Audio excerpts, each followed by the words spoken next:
Husband laughed when they joked that my child's not his. I have the envelope that silenced them all. By the time dessert was served, I had already planned my escape. It's funny how crystal clear things become when you're watching your husband laugh about your son not being his. But I'm getting ahead of myself. My name is Vivian Carter Vivi to friends, though I had precious few of those left after 3 years of marriage to Damian Richardson. Not because I'm unlikable, at least I don't think so, but because when you marry into Boston's equivalent of royalty, your social circle gets curated faster than a museum exhibition. And the Richardson family was very particular about who made the cut. The first time I met Damian's mother, Elaine, she looked me up and down and simply said, "Well, at least you have good childbearing hips." His father, Walter, asked about my people, which apparently was code for, "What dynasty do you come from?" When I explained that my father was a high school chemistry teacher and my mother ran a small bookstore in Rhode Island, Walter had turned to refresh his drink. Discussion terminated. Then there was Karen, Damian's sister by marriage, married to his older brother Preston. Karen of the perfect blonde chignon and perpetually arched eyebrow. Karen, who was on the board of 7 charities but couldn't be bothered to donate basic human kindness. Karen who, from the moment Damian had introduced me as his fiancée, had treated me with the condescending tolerance usually reserved for a child who's drawn on expensive wallpaper. "Oh, how creative," she'd said at our engagement party, examining my dress sensible, navy blue, off the rack as though it were a moldy sandwich. I suppose fashion trends trickle down to all price points eventually. After 3 years, I'd developed a certain immunity to the Richardson venom. I'd learned to translate their particular dialect of wasp speak. "How interesting" meant, "I find this appalling." "We should have you over sometime" meant, "This will never happen." "I'm sure you did your best" meant, "You have failed spectacularly." I'd also learned to pick my battles. Some hills weren't worth dying on, like when Elaine suggested we have our wedding at the Richardson summer estate instead of the botanical garden I dreamed of. Or when she insisted that my bridal shower menu be revised because serving mini quiches was a bit pedestrian. Darling. But motherhood had changed something in me. When I gave birth to George 8 months ago, a solid 9 pounds of squirming. Red-faced miracle, I felt a steel rod form where my spine had once been putty. I had created life. I had pushed a human being out of my body, while Elaine criticized my breathing technique from behind her surgical mask. Yes. She insisted on being in the delivery room, and yes, Damian let her. I had survived 20 hours of labor, a 3rd-degree tear, and postpartum depression. I was no longer willing to be a supporting character in the Richardson family drama. Which brings us to the dinner. Elaine had insisted we attend the monthly family dinner at the Richardson mansion in Beacon Hill, despite George being fussy with teething pain. The dinner was ostensibly a casual family gathering, but it had the relaxed atmosphere of a North Korean military parade. Crystal clinked, silk napkins rustled, and conversation followed the approved channels: the stock market, Richardson Holdings' latest acquisition, Preston's golf handicap, and which of their social circle was divorcing, dying, disgraced. Damian sat to my right, his attention on his father's dissertation about tax shelters. George, cranky but finally asleep, was nestled in a portable bassinet beside me. I poked at my salmon. Listening to the familiar ambient soundtrack of Richardson disapproval, Elaine's pointed sighs when I used the wrong fork. Walter's throat clearing when I spoke without being directly addressed. Karen sat across from me in a dress that probably cost more than my car. Her husband Preston to her right. She'd barely acknowledged my existence all evening, which was honestly a blessed relief. But as waitstaff cleared the main course dishes, Karen's gaze landed on George, her expression calculating. "It's so interesting," she said, swirling her wine glass with manicured precision, "how little George looks like Damian." The table fell silent. I felt a cold splash in my chest, like someone had dumped a bucket of ice water directly on my heart. "I mean," Karen continued, her smile a masterpiece of faux innocence, "he doesn't have a single Richardson feature. Does he? Not the nose, not the jawline, not even the eyes. Genetics are just so unpredictable." The implication hung in the air like cigar smoke. I glanced at Damien, waiting for him to defend me, to shut down his sister-in-law's cruel insinuation. Instead, he laughed, a short, uncomfortable chuckle, but a laugh nonetheless. Well, he's still young, Damien offered weakly. Babies change a lot in the first year. My hands gripped the edge of the table. This wasn't the first time Karen had made such comments. For months, she'd been dropping little hints, innocent-sounding observations designed to plant seeds of doubt. Oh, look at those eyes must come from Vivi's side. Obviously. His temperament is nothing like the Richardson men, is it? And each time, Damien had failed to step up, had let the comments slide, sometimes even acknowledged them with that same nervous laugh. I'd endured it because that's what I'd always done. I'd smiled through the jabs, the microaggressions, the subtle and not-so-subtle reminders that I would never truly be a Richardson. But tonight was different. Tonight, I had come prepared. You see, 2 weeks ago, after another one of Karen's little observations at a family brunch, I had done something I never thought I'd have to do. Something that made me sick with shame, even though I had absolutely nothing to hide. I had gotten a DNA test. Not because I had any doubts about George's paternity, I knew exactly who his father was, but because I was done with the whispers, the raised eyebrows, the seeds of doubt that Karen was planting not just in the family's mind, but in Damien's. I'd seen how he'd started studying George's features with a slightly too clinical interest, how he'd mention, ostensibly joking, that George's dark curls were not from my side of the family, how he'd gone suddenly quiet when his college buddy Ryan had visited and commented on what a cute kid we had. The DNA test results had come back yesterday. The envelope sat in my purse now, burning a hole through the expensive leather, a Richardson wedding gift, naturally. Karen, Elaine said, her tone holding a note of warning not because the comment was inappropriate, mind you, but because such things simply weren't discussed at the dinner table, appearances above all. But Karen, 3 glasses of Cabernet into the evening, was on a roll. I'm just saying what everyone's thinking, she continued with a shrug. The Richardson genes are famously dominant. Platinum blonde hair, blue eyes, strong jawline. George looks nothing like that. It's just curious. Karen, perhaps this isn't, Walter began, but she cut him off. Oh, come on. We're all family here. Besides, it's not like Damien hasn't wondered the same thing. She turned to my husband. Haven't you? Damien? All eyes shifted to Damien, who had the frozen expression of a man caught between loyalty to his wife and the lifetime habit of Richardson family alignment. George is obviously, he stammered, looking to his father as if seeking permission to speak. Classic Damien, unable to form an independent thought in the presence of Walter Richardson. The rage that bubbled up inside me was sudden and volcanic. 3 years of swallowed responses, of practiced smiles, of taking the high road as my mother had always advised, it all converged into a white-hot ball of fury. Actually, I said, my voice surprisingly steady as I reached for my purse. I'm glad you brought this up, Karen. The table went still. I never interrupted at Richardson dinners. I was the quiet one, the amenable one, the one who knew her place. Not tonight. I've noticed your concerns about George's paternity for some time now. I continued, extracting the envelope with deliberate slowness. Your little comments, your significant looks, and I've noticed how they've affected my husband. Damien shifted uncomfortably beside me. Vivi, this isn't the time. Oh, but it is. I cut him off, a smile spreading across my face that felt foreign and dangerous. Karen wants to discuss genetics at the dinner table, so let's discuss genetics. Elaine's lips pressed into a thin, disapproving line. Vivian, really? I had a DNA test done, I announced, holding up the sealed envelope. Not because I had any doubts whatsoever about who George's father is, but because I'm tired of Karen's little insinuations and Damien's failure to shut them down. The shock around the table was palpable. Preston had the decency to look embarrassed, shooting his wife a sharp glance.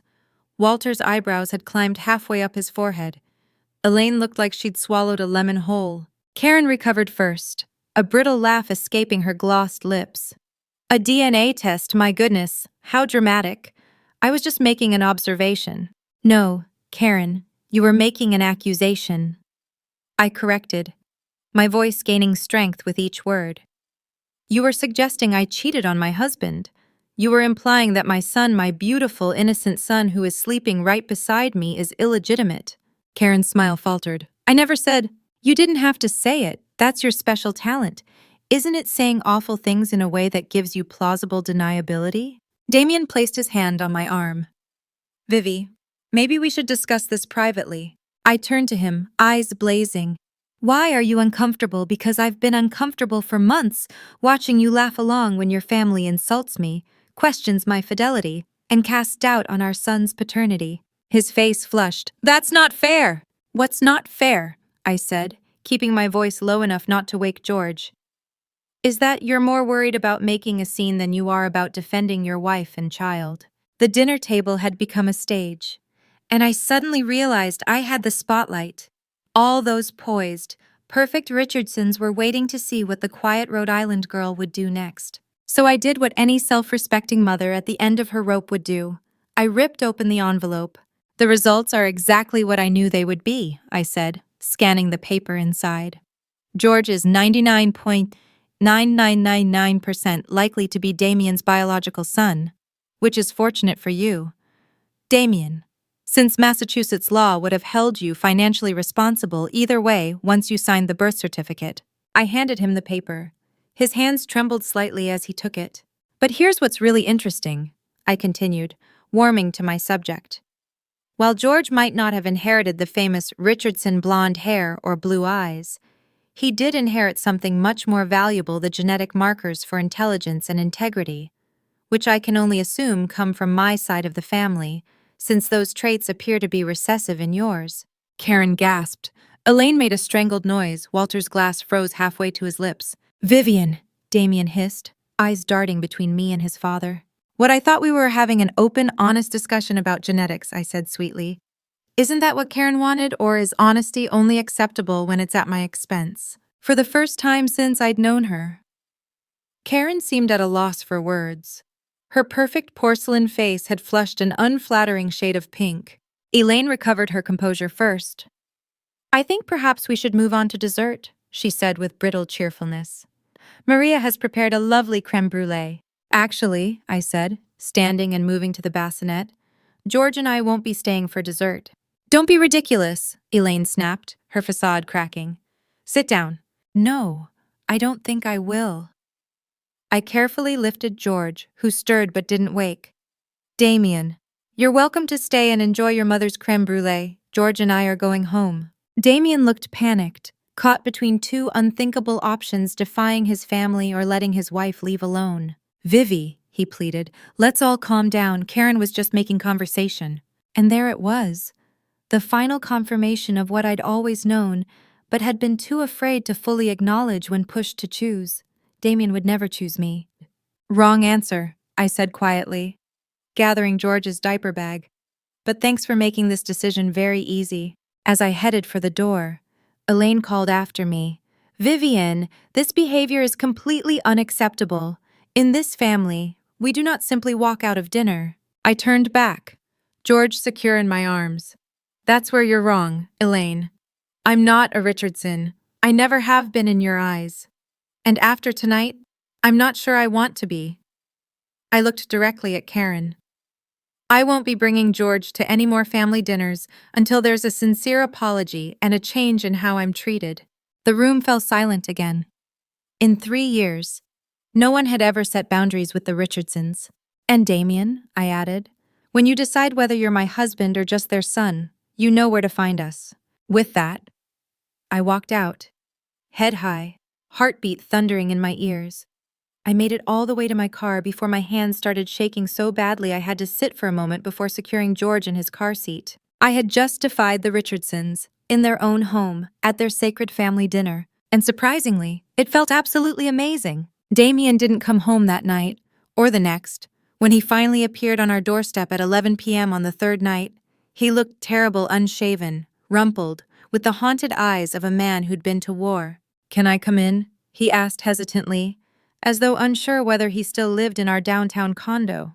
I stepped aside, allowing him entry. George was asleep, thankfully.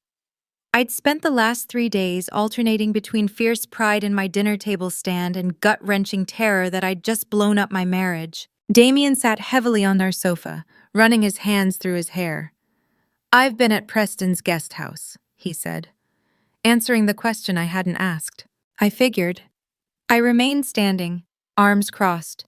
"Did you need a full 3 days to decide if your family's feelings are more important than your wife's dignity?" He winced. "I deserved that. You deserve a lot worse, actually." Damien looked up at me, his expression pained. "I've never seen you like that before." "Like what?" "Having a spine, standing up for myself. Standing up for our son." "Yes," he admitted. "All of that." I sank into the armchair across from him. "Well, get used to it. Because the old Vivi, the one who smiled while your family treated her like something they'd scraped off their shoes, she's gone." "My father is furious," Damien said, as if this should concern me. "He says you humiliated the family." "Correction, I exposed the family. There's a difference." Damien sighed. "My mother wants you to apologize." I actually laughed at that, a sharp, genuine burst of disbelieving mirth. "Oh, that is precious. Your mother wants me to apologize for what? Exactly? For proving that I didn't cheat on you, for defending our son's legitimacy, or just for not knowing my place?" "Vivi." "No, Damien, no, I will not apologize. Not to your mother, not to Karen, not to anyone. If anything, they should be apologizing to me." Damien looked miserable. "You know they won't." "Then I guess we're at an impasse." A heavy silence fell between us. 3 years of marriage, and somehow we'd never had this conversation, the one where I finally admitted that his family's treatment of me was breaking my heart, and he finally admitted that he was too weak to stand against them. "I spoke with Karen," he said eventually. "She says she never meant to suggest you'd been unfaithful, that you misinterpreted her comments." "Bullshit," I replied calmly. Damien blinked, startled by the profanity. "I rarely swore." "That's complete and utter bullshit," I continued, gaining momentum. "Karen has been making snide comments about George's paternity since he was born. She knew exactly what she was implying, and so did everyone else at that table, including you, Damien, especially you." He had the grace to look ashamed. "I didn't think she meant it seriously. I thought it was just Karen being Karen. And that makes it okay." "No, of course not, but you laughed," I said, the hurt still fresh. "You laughed, Damien. Do you have any idea how that felt? To hear my husband laugh at the suggestion that I'd cheated on him, that our son wasn't his." I was uncomfortable, he protested weakly. I didn't know what to say. "How about shut up, Karen, or don't talk about my wife that way, or literally anything other than laughing?" Damien slumped back into the sofa. "You're right," he said softly. "I handled it badly. I've been handling everything badly for a long time. I wasn't expecting that. The Richardsons weren't known for their self-awareness. When I saw that DNA test," he continued, "I felt so ashamed. Not because I seriously thought you cheated, I didn't, but because I realized how much I'd hurt you. That you felt you needed to prove something that I should have never questioned, even for a second." I remained silent, letting him speak. "And then when you walked out?" He shook his head. "You looked so strong, Vivi, like you didn't need any of us, least of all me." "I don't," I confirmed. "Need you. That is, I want our marriage to work, but I don't need it to. I've realized something in these past few days. Damien, I was so busy trying to earn your family's approval that I lost sight of my own worth, but I'm done with that now." Damien looked genuinely alarmed. "Are you saying you want a divorce?" I considered the question carefully. Did I? 3 years of marriage, a beautiful son, a shared life, but also 3 years of swallowing my pride, of being treated as less than, of watching my husband fail to defend me time and again. "I don't know," I answered honestly. "That depends." "On what?" "On you. On whether you're capable of being the husband and father we need. On whether you can finally stand up to your family and demand they treat me with respect." Damien nodded slowly. "And if I can't, then we're done." The words hurt to say, but they also felt right, necessary. I won't raise George in a household where his mother is disrespected. I won't teach him that it's acceptable to let people you love be treated badly. Damien was quiet for a long moment. Then he said something I'd never heard from him before. I'm sorry. Vivi. Truly sorry. For everything. It wasn't enough. Not by a long shot, but it was a start. The next family dinner came around 2 weeks later. I didn't attend. And neither did Damien a first in his 32 years of life. Instead, we took George to the aquarium, where he was fascinated by the jellyfish, and Damien was fascinated by George's fascination. The week after that, Elaine called Damien in a state. Apparently, my absence was causing talk. The perfect Richardson family image was showing cracks. And for Elaine, appearance was everything. Mother wants to know when you'll be returning to family dinner, Damien told me after hanging up. When there's a sincere apology from Karen and a commitment from your parents to treat me with respect, I replied.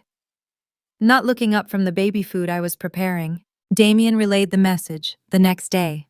A massive floral arrangement arrived at our door with a note from Elaine. We miss seeing little George at dinner. Let's put this unfortunate misunderstanding behind us, Elaine. I sent the flowers back with a note of my own, not an apology. Try again, Vivi. Damien nearly had a heart attack when I told him what I'd done. You sent back my mother's peace offering. That wasn't a peace offering, I corrected. It was a manipulation attempt disguised as a peace offering. There's a difference. A week later, Preston came to see Damien. They spoke privately in Damien's office, but when Preston left, Damien looked shell-shocked. What? I prompted. Preston said Karen's been talking about us to everyone who will listen, painting you as unstable, hormonal, me as henpecked. And this surprises you because… Damien shook his head. It doesn't. What surprised me was that Preston apologized for her behavior, said he should have put a stop to it years ago. Now that was interesting. Preston had always been the quintessential Richardson reserved, proper, seemingly above it all. For him to acknowledge fault, even indirectly, was unprecedented. He also said my father has been asking questions about the company, about my contributions, about whether I'm ready for more responsibility. Damien looked troubled. I think they're reconsidering my position in the succession plan. Ah, there it was. Not concern for their son's marriage, but concern for the family business. Classic Richardson priorities. What are you going to do? I asked. Damien looked at me, his expression complicated. I don't know yet, but I do know I'm tired of living for their approval. It was the most independent thing I'd ever heard him say. The showdown came a month later, at George's first birthday party. I'd planned a small celebration at our condo, just a few friends. No Richardson relatives. Damien had informed his family that we were keeping it intimate due to George still being easily overwhelmed by crowds. Of course, Elaine ignored this completely and arrived unannounced with Walter, Karen, and Preston in tow. We couldn't possibly miss our only grandchild's first birthday, she declared, sweeping past me into the living room where streamers and a happy first birthday banner hung. I shot Damien a look. He responded with a subtle nod that I interpreted as I've got this. Mother, he said, voice firm. We specifically said immediate family only. Elaine waved her hand dismissively. We are immediate family, darling. No, Elaine, I corrected. Immediate family means Damien, George, and me. You were not invited to this party. The room went still. My friends, actual friends, not Richardson-approved acquaintances, watched with wide eyes. They'd heard stories about my in-laws but had never witnessed the dynamic firsthand. Karen let out a brittle laugh. Well, someone's still feeling hormonal. I see. Damien stepped between Karen and me. That's enough. Karen, you will not speak to my wife that way. Not today. Not ever again. Karen's mouth fell open. Excuse me? You heard me. Damien's voice was steady. You've been making snide comments about Vivi since the day I introduced you. It stops now, or you won't be welcome in our home at all. Walter cleared his throat.